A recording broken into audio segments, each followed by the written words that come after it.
Good day everyone, this is Teacher Nori. In this video, we are going to learn about the effects of interactions among organisms. First, let us review some terms that we need to know. Ecosystem. It is an area where living things interact with their environment. Population. It is the number of organisms of the same species in an ecosystem. Species. These are the kind of organisms in an area. Niche. It is the role and position of a species in its environment. A species niche includes all of its interactions with the living and non-living things in its surroundings.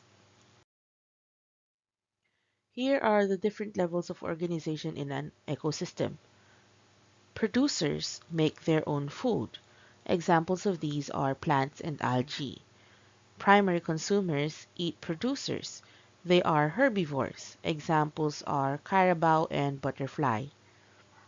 Secondary consumer eats primary consumers. They are carnivores.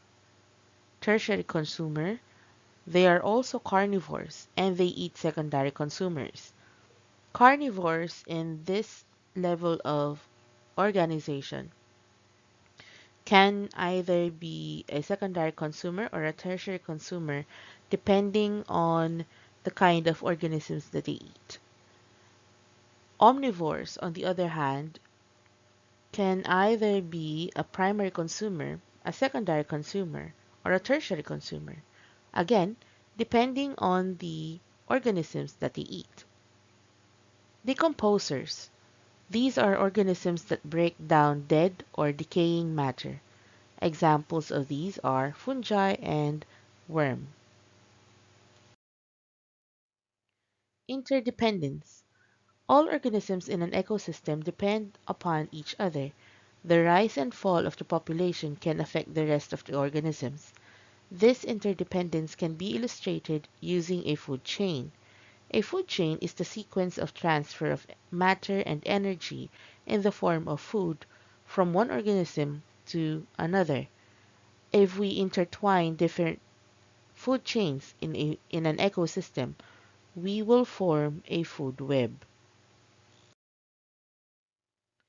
Introducing new plants or animals through human intervention in an ecosystem can have irreversible effects.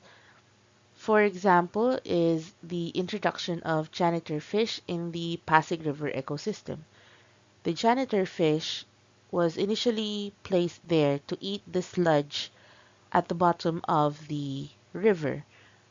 However, since there are many pollutants there, they grew rapidly and their number multiplied in a greater pace than the natural inhabitants of the ecosystem, thereby taking over the niche of the organisms there and replacing them, which altered the organization of the food chain.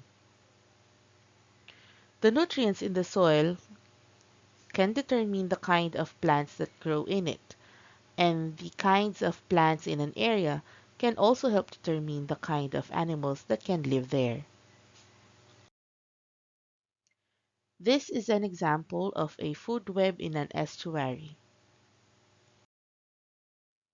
And these are examples of food chains in that estuary. Competition. All plants and algae that perform photosynthesis in an ecosystem compete for light, space, water, and minerals from the soil. Animals in an ecosystem compete for food, mates, and their territory. Organisms that receive more of these resources tend to grow more healthy and are more likely to have offspring. Competition can be interspecific or intraspecific. Interspecific competition means the competition is between organisms of different species, while intraspecific competition means the competition is between organisms of the same species. Stable communities.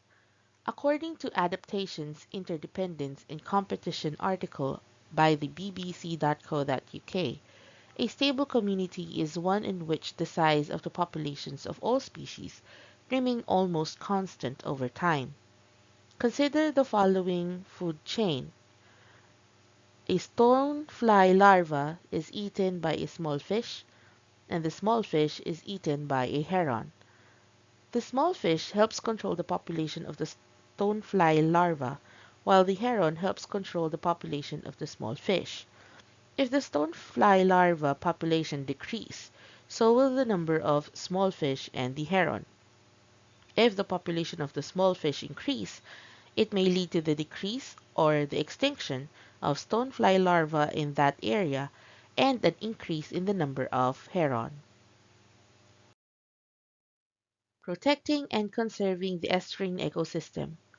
Here are some ways we can help protect and conserve our estuaries. If we are at home, we can keep the septic systems working properly, have it pumped every 3 years, and not letting it seep into estuaries that can lead to pollution. You should also think before pouring something down the drain, because many hazardous products flow from household drains.